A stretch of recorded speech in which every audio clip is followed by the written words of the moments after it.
queens and royal gents and popes and priests and presidents, gurus and shamanic healers, pharmacological dealers, zealots righteous in rebirth and worshipers of Mother Earth, mantra chanting, meditating. Welcome to the Hundredth Monkey Radio with Tom and Ramon. Oh my, I'll tell you, we are in the thick of the 2013 year, and the last couple of months has been absolutely amazing. If you guys are paying attention to what's happening on the world stage, you will see it for yourselves.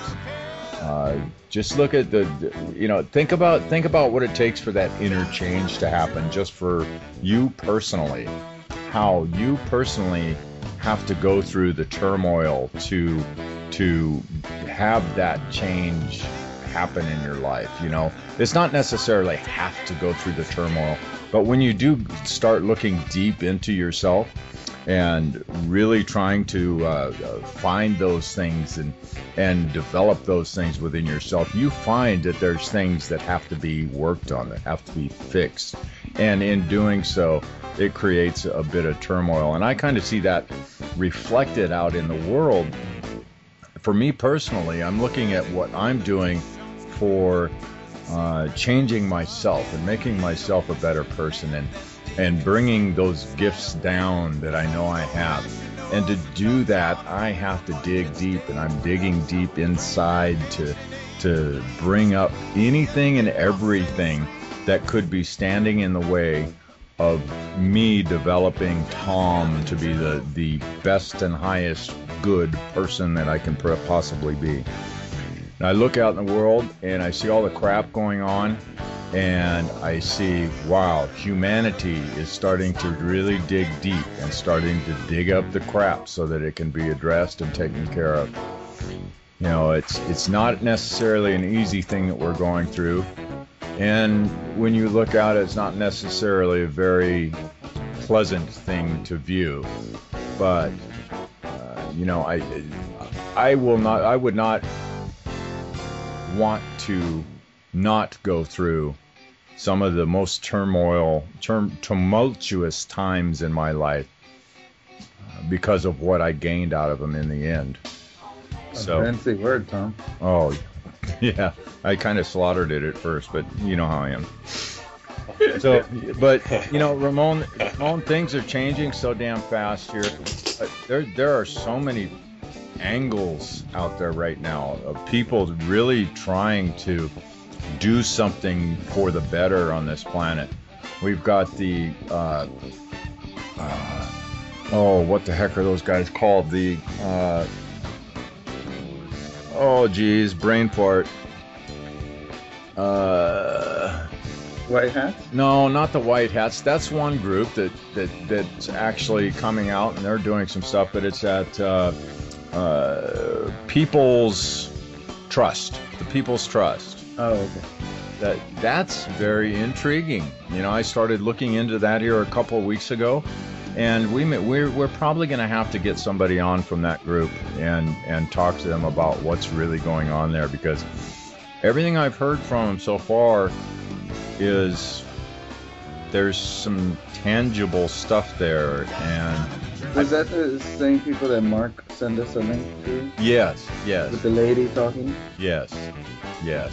So that's definitely something that's one of those things out there that are starting to come to the surface and starting to get its due publicity. I mean, this stuff's starting to spread. People are really hungry for answers. They're really hungry for something besides what we've been putting up with for the last 4,000 years. So, the change is happening. The change is happening. And the guest we have on tonight is showing part of that change, and the change in our attitudes, a change in the populations, the masses' attitudes about what's really going on here, what's out there. I mean, there's a hunger for truth, and that's what Ramon and I are here doing, is throwing out as much of it as we can find. And sometimes it's what we throw out there may not quite be 100% true, but that's what discernment is about, right? Yeah. You know what was funny? My nephew posted something on Facebook, and it was like a little what's the guy from what's the movie like that he was like an English spy with like bad teeth, the comedy English spy with bad teeth. yeah, the funny comedy yeah, baby. Oh, you're talking about what's the hell's his name? Shag Me guy. Yeah. Anyway, the bald guy, the bad guy, there's like a little thing where it says, you see, it says like History Channel, and then he's in quotations, then Discovery Channel, and he's in quotations, like, history, science, and then music in quotations, MTV, and then the last one is like the news, and then he's in quotations, and I was really happy to see my nephew putting that, and he was like, "This is why I don't watch TV," and I was like, "Wow." Huh. So, it's not. We always like sit there and says like, say, "Oh, the young people aren't getting it," but I think they might be ahead of the game sometimes. They're waking up too. I mean, it's happening to everybody. And I've mentioned this on several shows where, I work with, 120 guys that work there in the plant with me. And I am really just absolutely amazed at how many people are actually really starting to ask questions out of that group. That for so long I thought, oh, geez, these guys are never going to get it. They're never going to wake up. They're never, their head's so far inside the box. I don't know if there's any way to get them out. And it's happening on it's happening by itself. They're seeing the stuff that's happening in the world and asking questions. There's got to be a different answer. There's got to be something else besides, taking all our guns away. I mean, things like that are the double-edged sword that I've talked about before. They might be thinking that they're doing one thing, but what the byproduct of that is they're creating an environment that is making people wake up. Yeah. With all that being said, I think the first reflection a lot of people have is their schooling. When you remember all your years of schooling, and then you see how much, as Bob Dean would say, bullshit. Right. Oh, by the way, the bumper music we're playing tonight is the Perry Mills Project, Just Tell Me the Truth. And he can be reached at theperrymillsproject.com. He's got an awesome album there, so. Yeah. Also, let me let you know, for you new listeners, you can find us on Facebook, Tom's YouTube, and Twitter. And let's see, what else we got going on the website.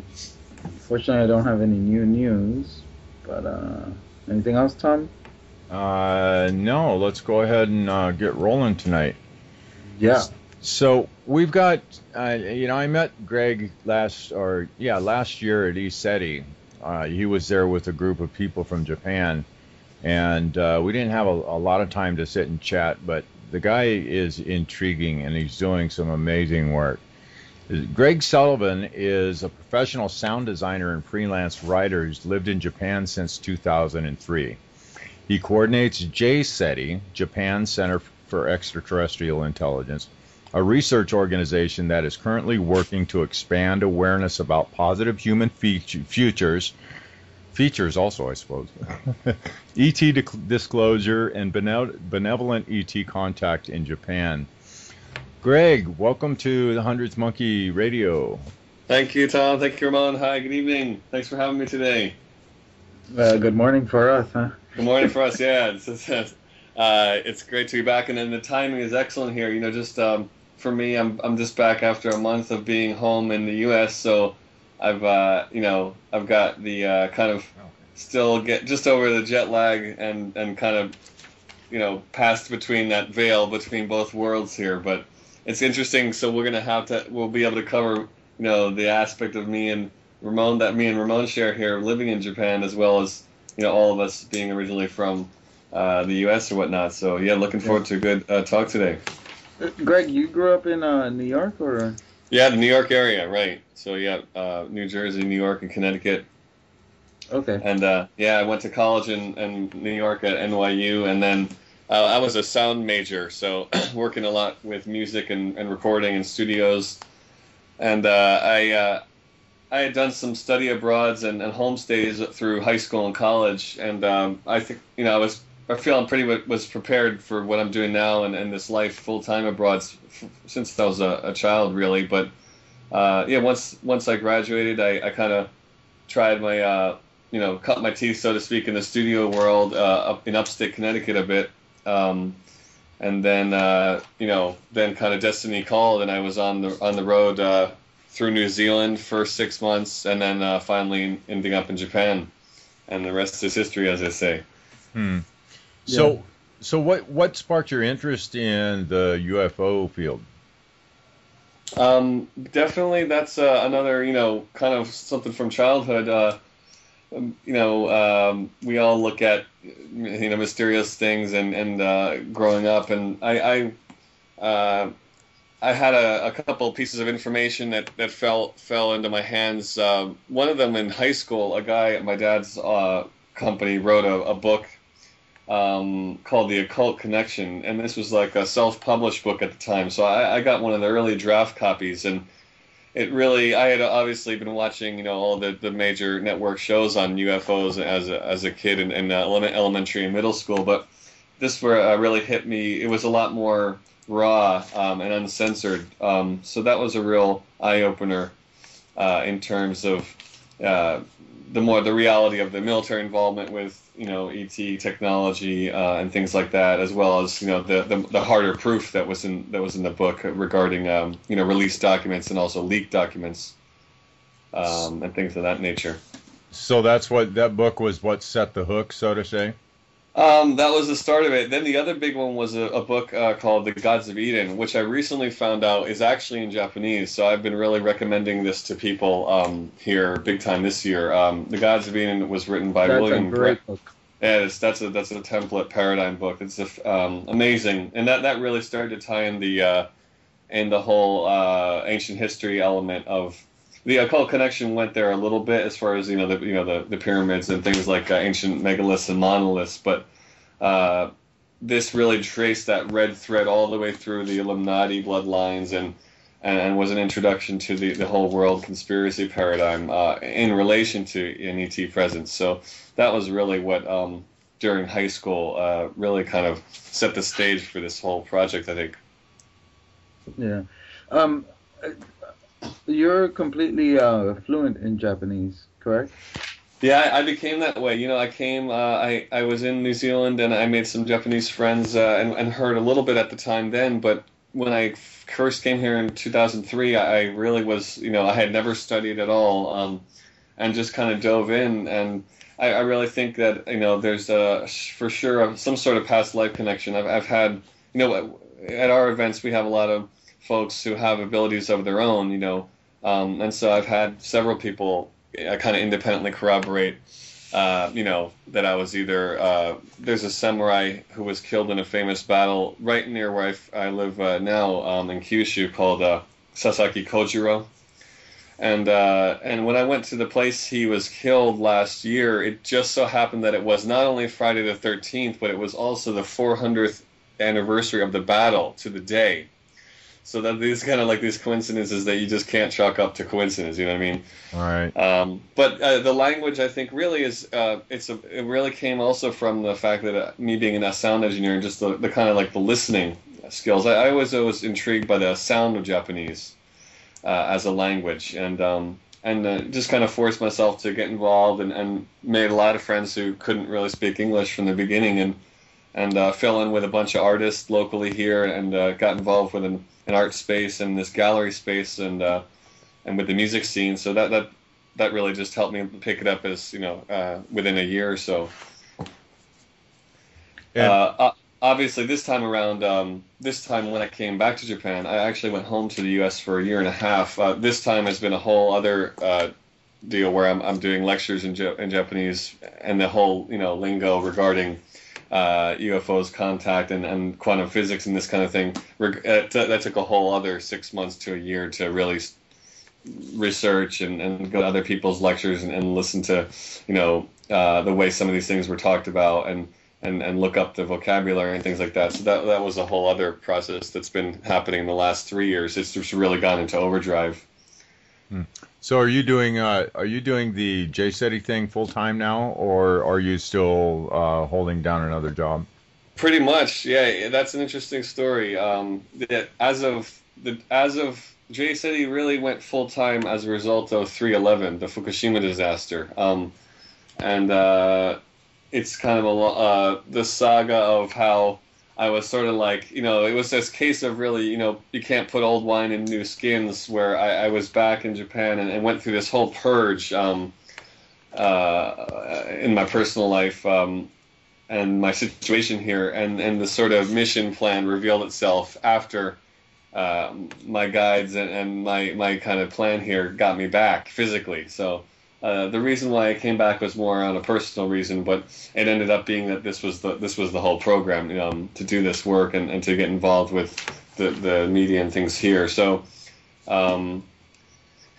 after 3/11, I was just about to move to Tokyo from Kyushu and put out this first discussion book I did with another researcher here. And so I had given my notice at all my jobs. I was a video editor, and I was doing a little bit of work at a sound recording studio. That was one of my dreams had kind of come true at that point. And I given them my notice and was about to move to Tokyo when the disaster occurred, and so I ended up not moving and being here with all my notices put in, and then it just sort of transitioned from there, and that's when the kind of the real JCETI event schedule really took off in a real natural way. It's amazing the way universe works, isn't it? It is. And it happened so fast that I didn't even have time to panic or to be worried about it. And I had already gone through the kind of let it all go by leaving. I left, ended up leaving 2 jobs essentially within a year and a half in New York during the real worst part of the financial crisis back in 2010. So I had already given up a lot of that fear, and someone I know recently used the term the spiritual nomad, and I really went through that cleansing process of kind of just being up in the air, not having anything sure, and not being and kind of trying to get over the fear, which I luckily did. And then that's when destiny kicked in, as they say, and just the part of the soul program started to really roll out full time. So it was quite a roller coaster. What I always find amazing is how when you follow one path, it leads into so many different other things that you would never. So, for example, before you came to Japan, would you ever expect that you'd be doing what you're doing now? Not at all. Nope, not at all. So that's I look back and it's like you look back and as you said, it's like when you look back from a certain point, you can't believe, you think at that time you would have never believed, if you could jump back to the past and tell yourself, hey, in 10 years you'll be doing this, you'd never believe it. But at the same time, when you look back from that point in the future, it all makes sense. It's all like a puzzle, Right. And you see the greater flow of the program, soul program, so to speak. So let's shift gears here. Tell us about JCETI. What is JCETI? JCETI is a program here where we do both indoor works like lecture workshops, and to give you the full spectrum of it, I came back to Japan in 2010, early 2010, to find that there was this enormous gap of information in the UFO research scene here, both online and especially in print media and the mass communication, television stuff. So I went through a process of about 9 months of basic research to figure out kind of who's who on the field here and what was out there and what people were talking about, and found that while a lot of the ascension information was right on par with what was happening in the West or at home, the UFO field was kind of stuck in this vortex, kind of this quicksand, so to speak, and it quickly became obvious that things as basic as people's awareness of the 2001 Disclosure Project press conference were just not there at all, and especially in places where they really should have been, or you would have completely expected them to have been.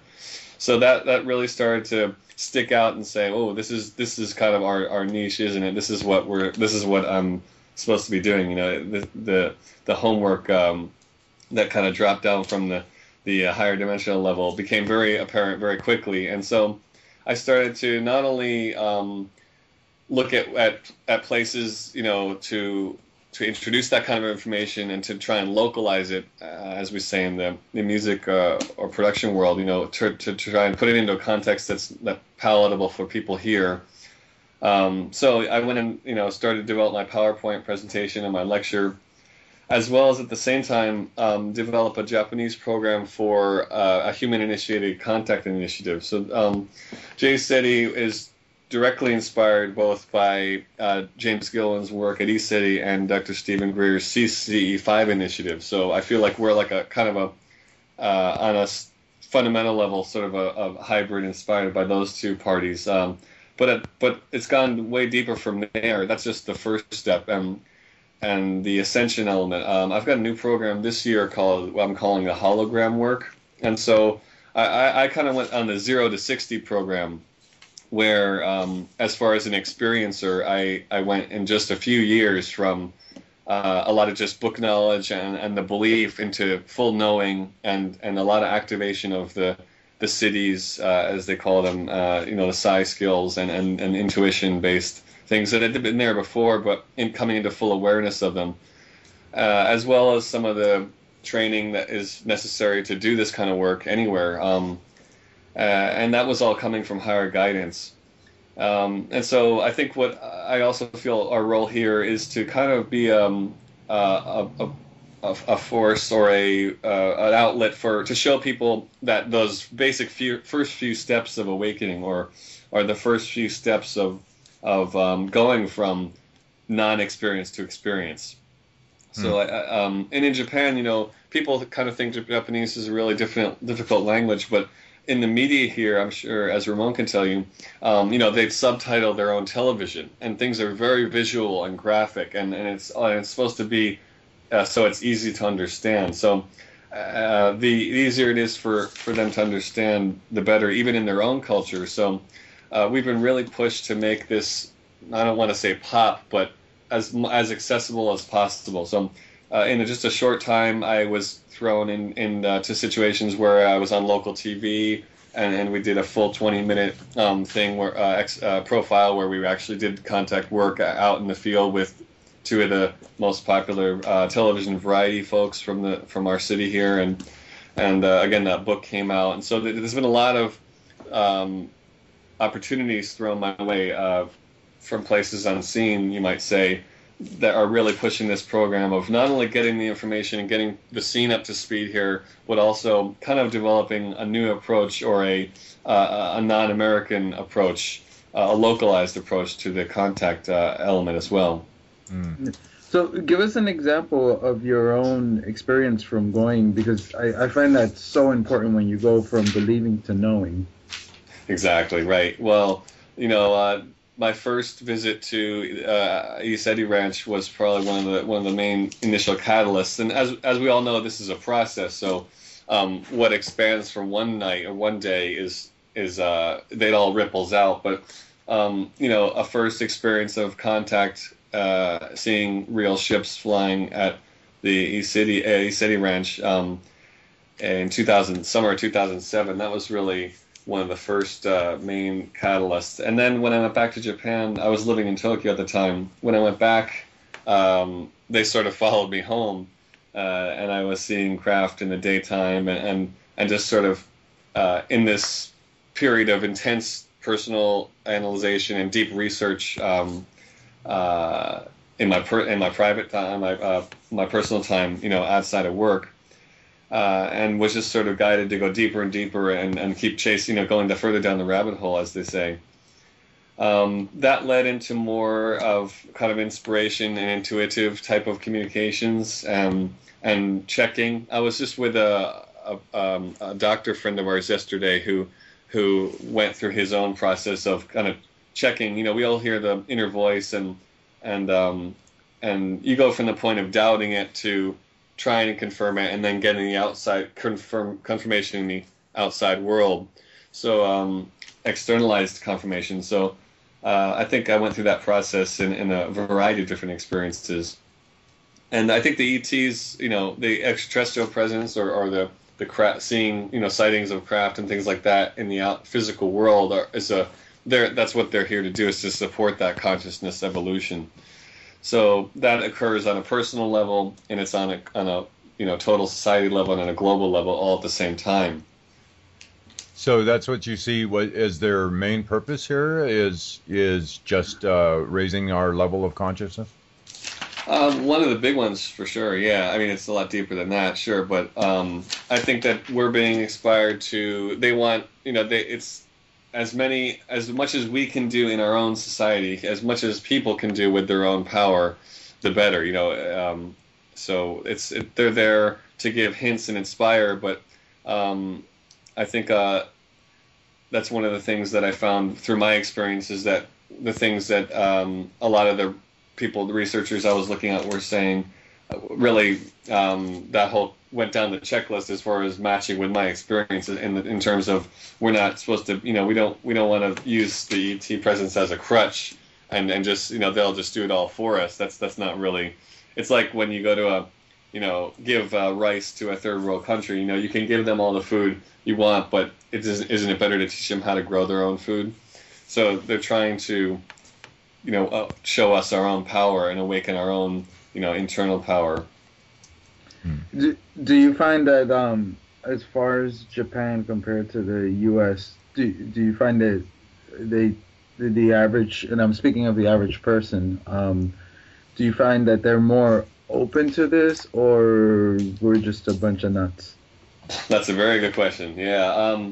This is interesting because with my role here as a foreigner, a lot of times, people will kind of wonder, why are you here doing this? Why aren't you doing this in America, or why are you here doing this? And it seems like the whole, if you start to tune into the consciousness of a planetary level, the logic that matches culture and sort of 3D society paradigms just gets completely overridden. It just doesn't match at all.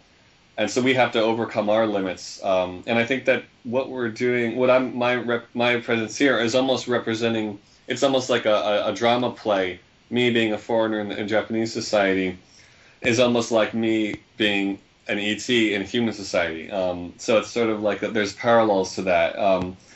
And I think that because of that, I can see that this was highly calculated from the guides or the kind of higher guidance here on my soul program.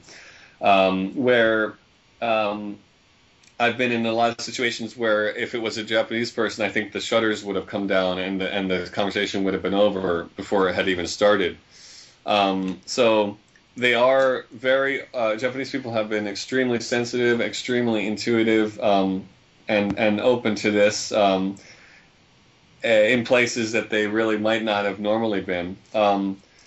But at the same time, in their own society, to each other, I should say, there's, we see a lot of folks coming to the events who don't have a place to share this information, and so we're kind of stimulating this community of contactees and experiencers at the same time with our events.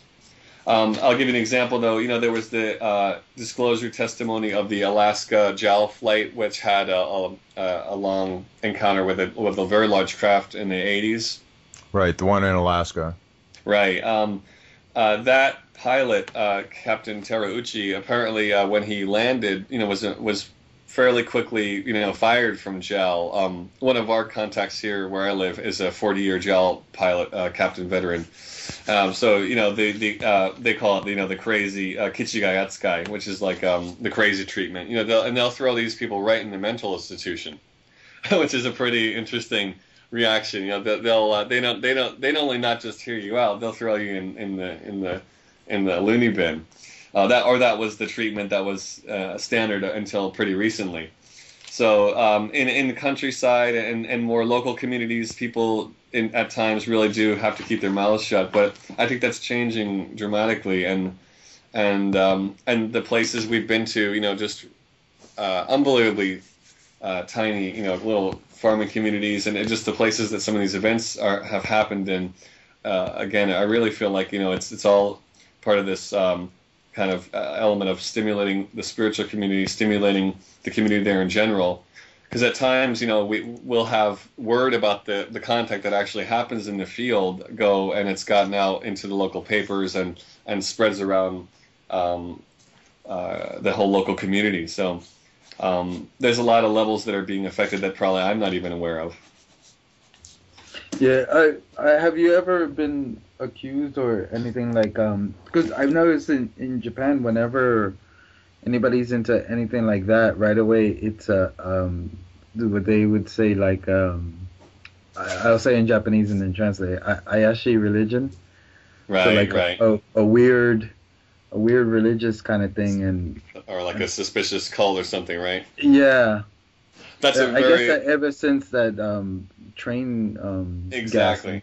Yep, the Om Shinrikyo. That's exactly right. That's one thing I was made aware of very quickly as well. Is exactly what you're saying, Ramon. Is there was the sarin gas attacks with the Om Shinrikyo, which is a new religion. It was like a new religion. They used LSD and mind control and to brainwash their members. And the Asahara Shoko was the member. He was in, I think, probably a CIA or a Japanese koan puppet.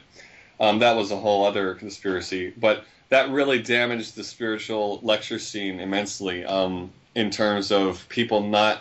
And I think that was also part of the real big reason why there's not a lot of people blogging in videos. This has been a topic of real a lot of every time I go back home and I take a look at all the great shows like Hundredth Monkey and all the videos people are doing on YouTube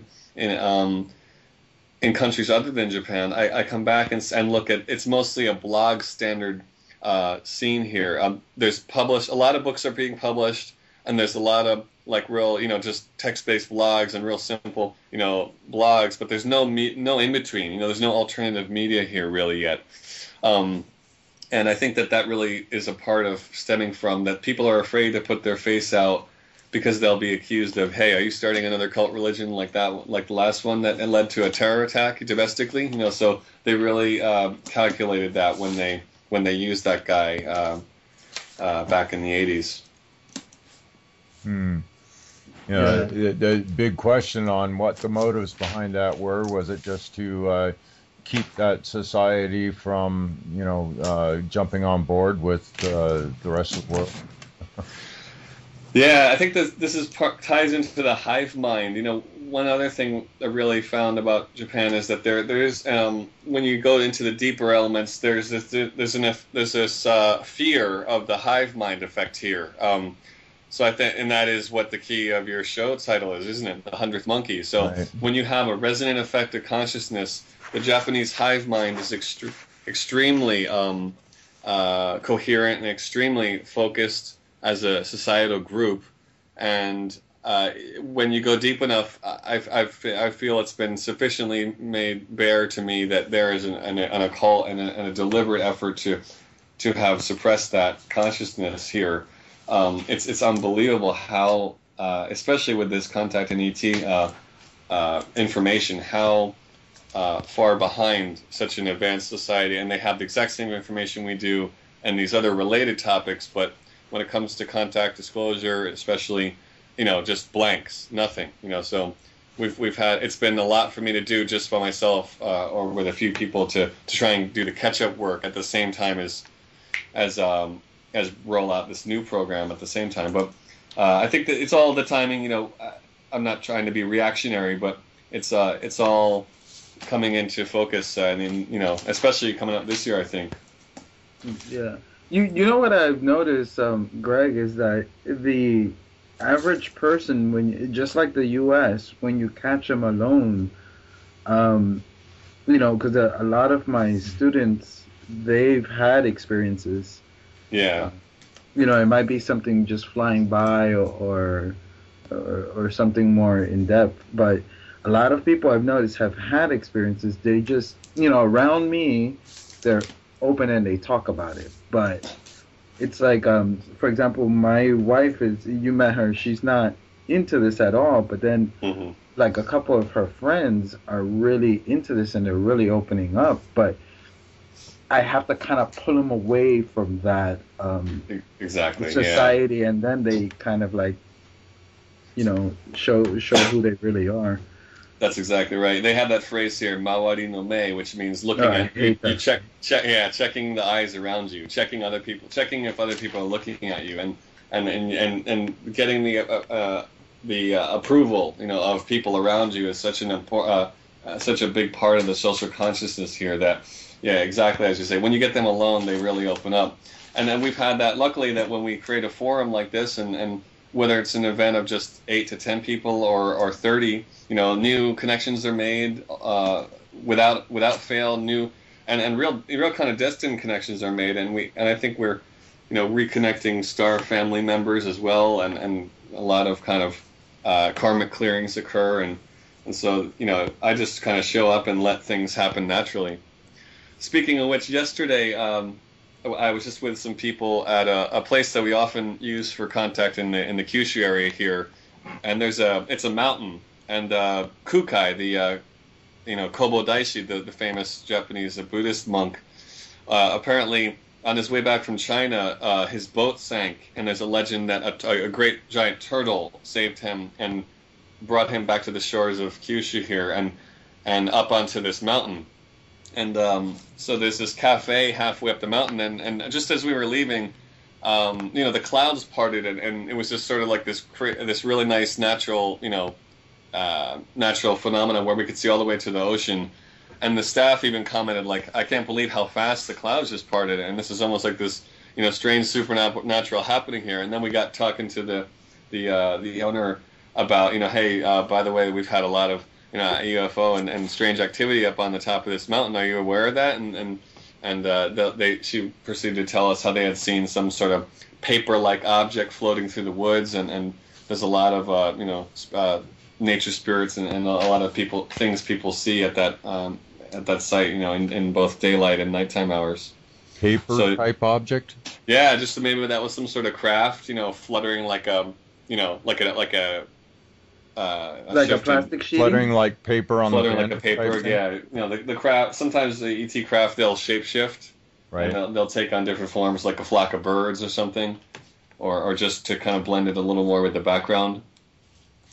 But yeah, just when you've reached the tub, I just go ahead and I've just gotten over my hesitation completely at this point, and just breach the topic. And 9 times out of 10, people will play catch the ball with you, just go back, do a little back and forth with you, and they have something to share.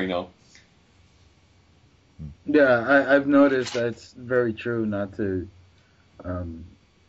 be shy about it. Do you because Japan has such a history with UFOs and spirituality and esoteric practice. Yeah. And it almost seems like after the war they really tried to kill that whole aspect of their culture. Yeah. To the point where the average person doesn't really know things, and then I'm always surprised. But do you feel that that's starting to reopen up in Japanese culture, or is it still similar? Yeah, I think that the change is it's always been there, and as you said, we a lot of the terminology or the ideas that are in relation to contact or sort of the unseen phenomenon they're already in the culture here. For example, I was just looking at the clearing on your site here earlier this morning, and the idea of taking spirits or having a spirit attached to an aura is an idea that everyone is aware of here. And they call it a fox spirit, or don't be tricked by the fox, or the idea that putting salt in the bath to clear off those spirits is something that everyone knows about here. So the base of knowledge in the more 4D type astral type phenomena is something that everyone knows about. And that really helps to tie into some of the ideas with ET contact and the stuff we do in the field. And there's a lot of evidence about how the GHQ after the war moved shrines off of ley lines to break the energy grids down. I think that's definitely there was some esoteric information that I don't know if MacArthur had or some of the people involved with that post-war development of Japan were also operating on that level as well. Whether conscious or not, I don't know, but I've met a lot of researchers who are into the Shinto element of things here, who are trying to do grid work to put put those systems back in place. We get involved with that as well without even knowing about it a lot of times. So yeah, to answer your question, I think it's the base is strong enough that people have these really big reference points of the world of the unseen that's in the culture very deeply. So that it's coming back on now, and I think that the ET contact thing is going to help to spark that back even more. Yeah, I'm trying to remember, where was it? I know they had some ancient ruins that lined up with the Big Dipper, and it seems like the Big Dipper is a big part of the Shinto of Shintoism. Yeah, the North Star. People often talk about it. They always point out the North Star and from the Big Dipper. Yeah. Yeah. Have you dug into any of the ancient myths or belief systems in Japanese culture? A little bit, yeah. We were here in Kyushu, which is one of the we've done events at two of the oldest Shinto spots are. One is Takachiho, that's in Miyazaki Prefecture, and that's it looks like the forest you see in a movie like Princess Mononoke, one of those animation movies, or the Ghibli movies. That's the kind of background that the movies are based on in this area. So that's where a lot of the early Shinto creation myths are about as you might know, the creation myths are about how the islands were fished out of the sea by Izanagi and Izanami, the two. Basically the Japanese Adam and Eve, and there's a lot of myths about the Tenson Kori, which means the descent from heaven to earth, and the gods coming down to the earth. It's not quite as literally translated as like a Sumerian or Egyptian model, but they have this definitely idea of there's a lot of sacred spots and power spots here. The other place that's really tied into the Shinto tradition is a small island called Nushima. And if you go in the Kansai area, Kobe and Osaka, there's an island called Awaji Island, and that's connected to Kobe by a large bridge. And then just south of that island, there's this tiny little island that supposedly dripped off of the paintbrush when they first made the islands. This brush, or this thing that they brought the islands out of the sea of, they brought the islands up from out of the ocean, and the first little drop that fell off the brush became this Nushima. So it's sort of like this ground zero of Shinto. And when we've been there, I've gotten some communications from the Japanese Shinto gods. There's Amaterasu, and some of the big ones involved with ascension of the Japanese Shiva called Kukuri Hime, and so yeah, as we move around the country and are in these power spots and places, a lot more so than Buddhism, the Shinto is sort of like the native animist religion here, animist philosophy, and the ancient philosophy here, and that really ties in with the whole phrase ETI, extraterrestrial intelligence. It's not just about ETs, it's also the whole spectrum of reality in the nature realm, and cosmic beings, and these master type beings, and the whole kit and caboodle. So are we dipping into different dimensions here, as far as we have the ETs that we see flying around in the traditional type craft, the discs and the cylinders and the triangles, and then we have these other entities which seem to be tied to land or tied to different regions or cultures, as in the different Shinto gods and goddesses, and then you have it's the same all around the world. Each culture seems to have their own divine makeup. Yeah. And I'm just wondering if these are from completely separate type dimensions. We have one force out here that is possibly from different solar systems or interdimensional, which are more of a technological base, and then we have the others, spirits that are, or beings that are from another dimension, that are maybe tied to the land or tied to the culture, tied to the society. Right. Yeah, they're like representatives of the society. Maybe like a Kuan Yin, or as they call her, a Kannon here in Japan. There's these different. Seems like there was different representatives that came as sort of ambassadors or diplomats from these other dimensions or these other heavens.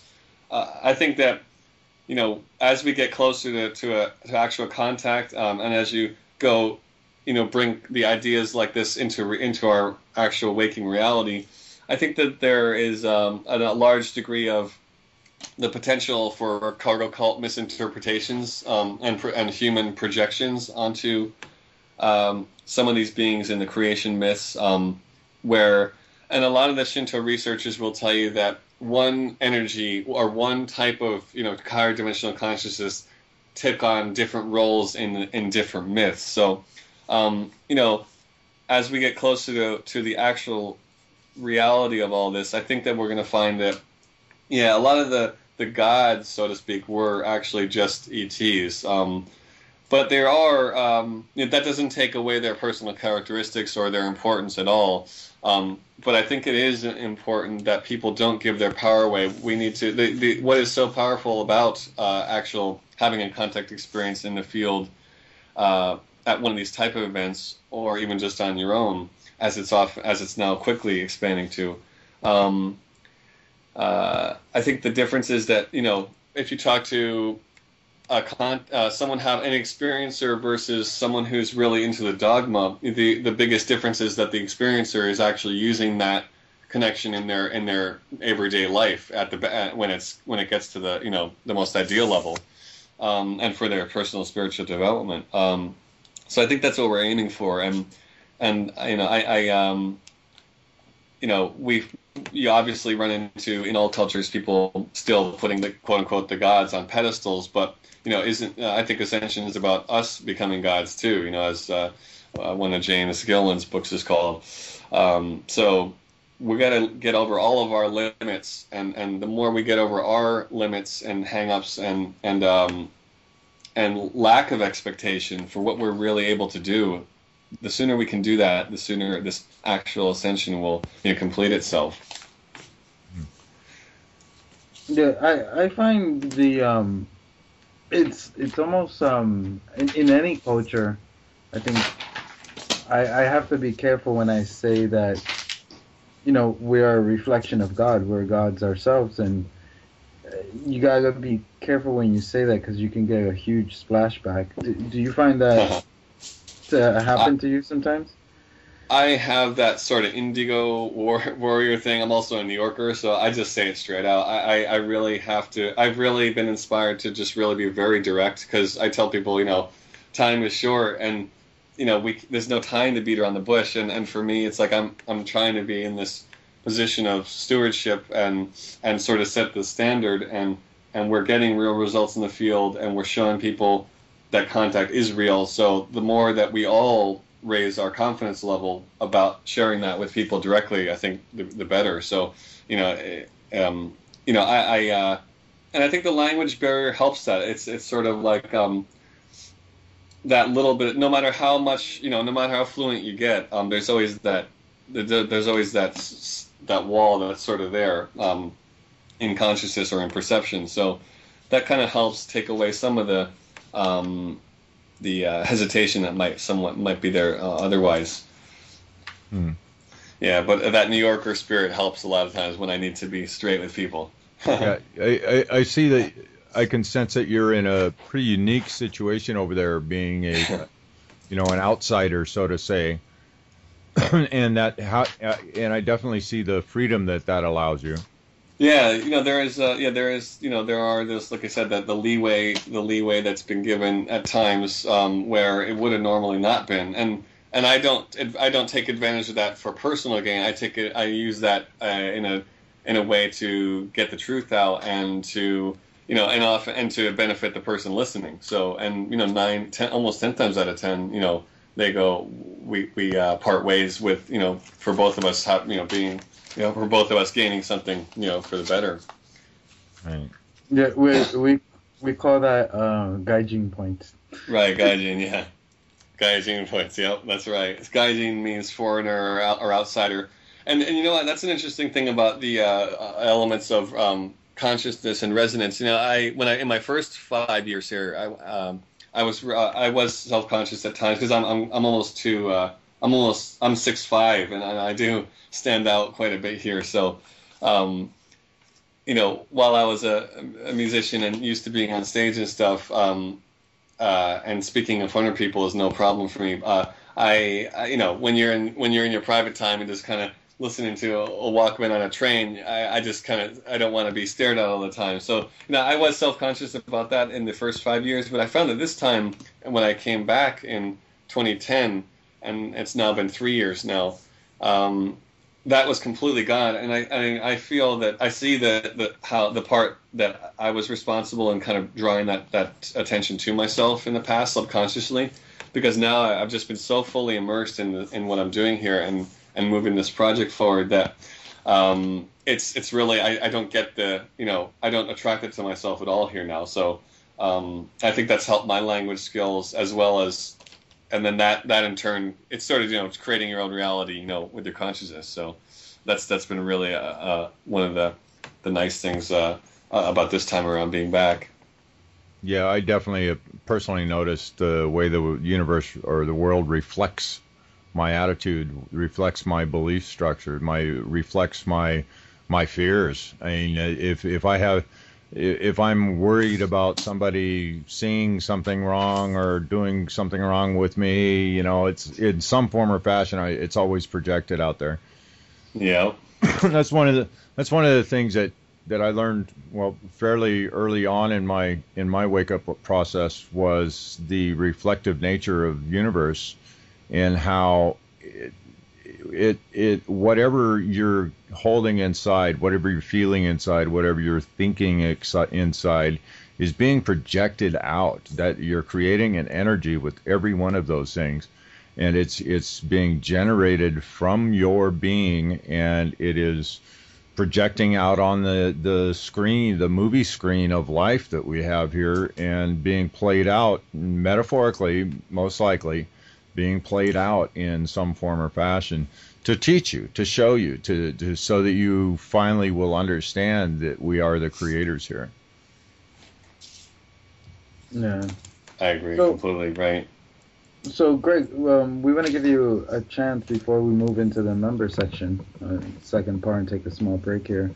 We'll give you a chance to put out your information out there, how people can get in contact with you, where they can find you. And the books.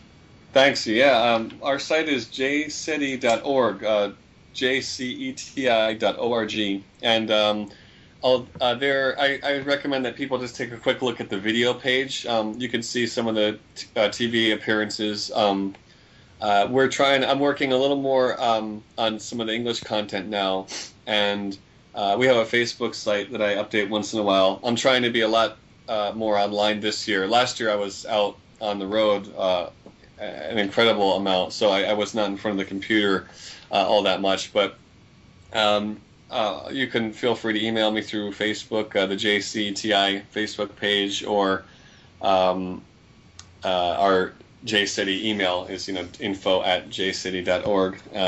And just in December, I wrote a chapter, kind of the JCETI story, in a book put out by a guy called Jeff Becker. It's called Paths to Contact.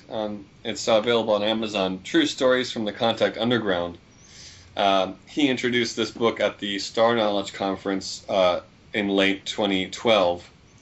And this chapter is called The Road to JCETI, and just kind of goes over my personal story and an overview, and some of the interesting, things that happened as I was guided back to Japan from having completely moved back home after 5 years being here, and then the start of this whole ET Contact workshop program here.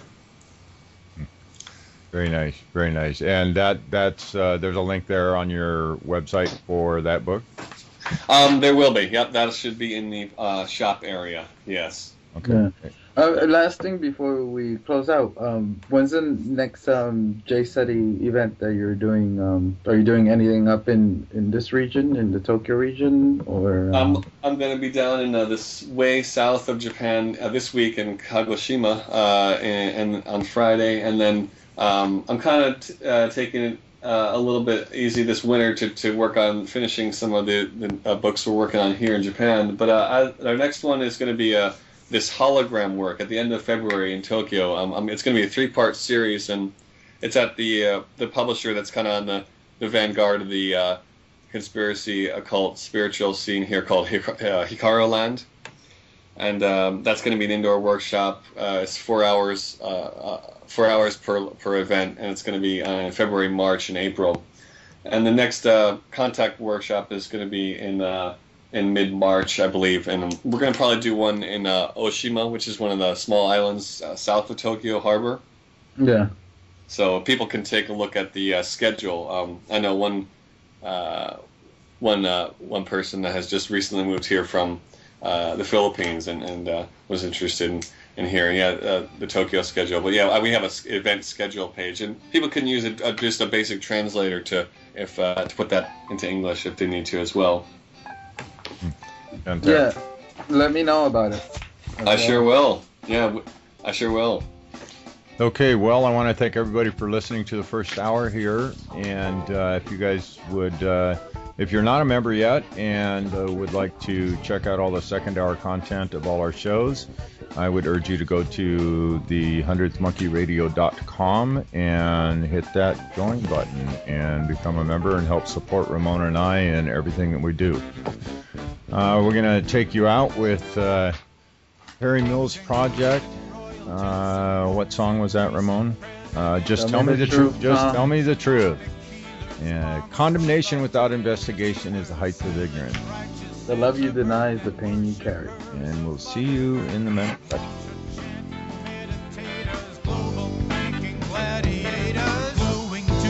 Mesmerize, netting minds like butterflies, hapless lying in the night like moths misled into a light.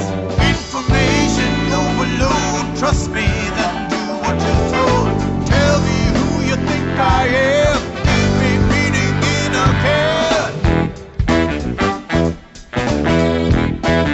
Just tell me the truth.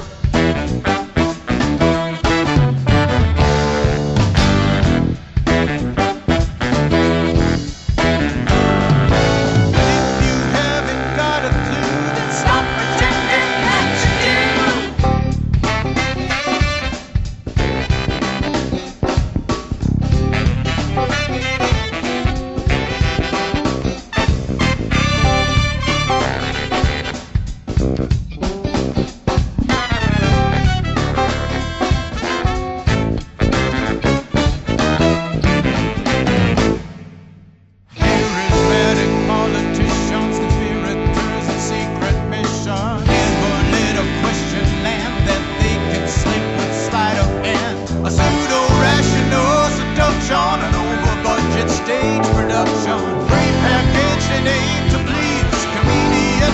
says sleeves. Just tell me the truth.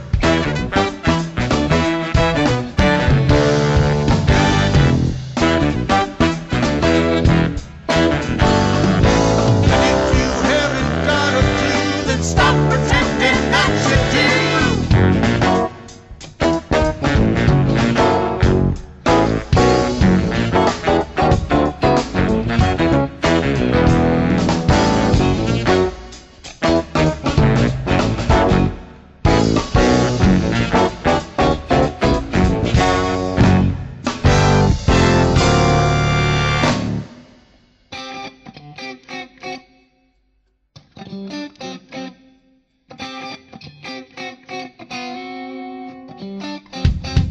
Only the free can tell the truth, then the truth can